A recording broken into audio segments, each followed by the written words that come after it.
Good day.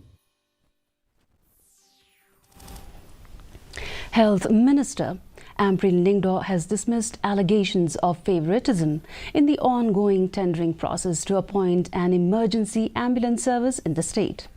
Speaking to reporters, the minister said that the department is very clear about bringing in the life-saving 108 service, and it is ensuring that there is no favoritism in the selection procedure. Pointing out that there is a laid-out transparent system, Lyngdoh said the entire procedure was explained to the bidders and marks were displayed on the website of the National Health Mission.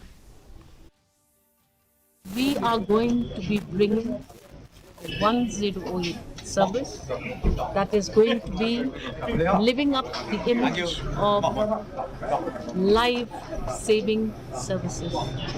I want to reassure everyone that we are trying our best to ensure that bidders do not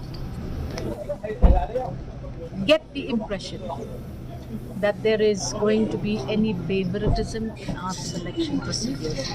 It is a laid out, transparent system. Marks have been allotted in the pre-bid meetings. The entire procedure was explained to the bidders. Already marks have been displayed in the website of the NHM.